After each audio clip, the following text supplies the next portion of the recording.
So good morning plus 2 class. As you know very well, we have completed our all chapters and we have completed our second book also.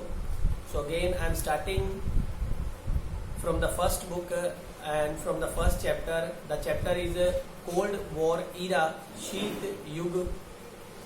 शीत युग का समय जिसमें हम पढ़ेंगे.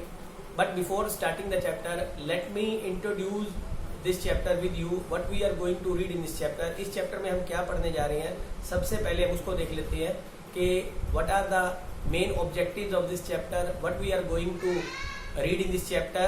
So please look at here as it is written on the whiteboard. See there, as it is written that this was the time of Cold War. As you know very well, कि Second World War was ended. The time of Second World War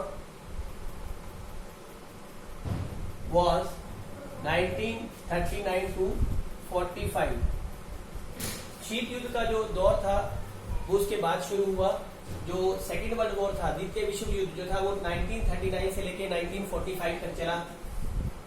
और उसके बाद पूरी दुनिया जो थी वो दो वर्ल्ड ब्लॉक जिसको बोलते हैं उसमें विभाजित हो गई और शीत युद्ध का दौर जो था, ये शीत युद्ध का टाइम जो था वो शुरू हो गया था.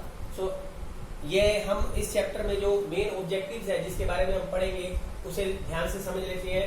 संयुक्त राज्य अमेरिका और सोवियत संघ का वर्चस्व शीत युद्ध में, मतलब शीत युद्ध में आप देखेंगे कि पूरी दुनिया जो थी वो दो पावर ब्लॉक्स में डिवाइड हो गई थी, जिसमें एक साइड संयुक्त राज्य अमेरिका जिसे यूएसए और दूसरा जो था सोवियत संघ जिसे यूएसएसआर जो था वो कर रहा था. दोनों की आइडियोलॉजी जो थी वो बिल्कुल डिफरेंट थी.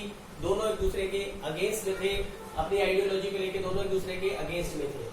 आगे हम पढ़ेंगे गुटनिरपेक्ष आंदोलन का जन्म. इसी समय आपको पता है कि सेकेंड वर्ल्ड वॉर के बाद ही भारत आजाद हुआ. भारत 1947 में आजाद हुआ.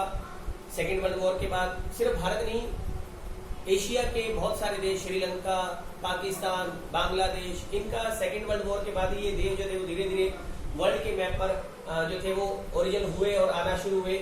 उसके बाद देखेंगे कि किस तरह से ये दोनों देशों ने या खास करके नेहरू ने जो था वो गुटनिरपेक्ष नीति अपनाई और किसी भी ब्लॉक में जाने से मना किया और नॉन अलाइनमेंट मूवमेंट जो था वो गुटनिरपेक्ष आंदोलन जो था इसी समय उसका जन्म हुआ.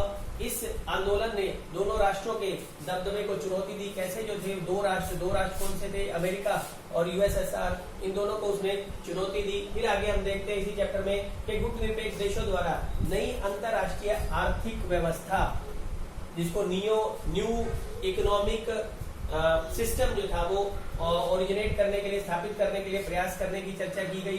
That was totally and totally in favour of developing countries. मतलब डेवलपिंग कंट्रीज जो प्रॉब्लम फेस कर रहे थे अपनी इंडिपेंडेंस के बाद, क्योंकि उनकी आर्थिक व्यवस्था ठीक नहीं थी और वो टोटली जो डिपेंड थे वो जो डेवलप कंट्रीज के ऊपर वो टोटली एंड टोटली डिपेंड थे. तो कुछ ऐसे नियम बनाने की कोशिश की गई या कुछ ऐसे नई इकोनॉमिक सिस्टम जो था वो इंटरनेशनल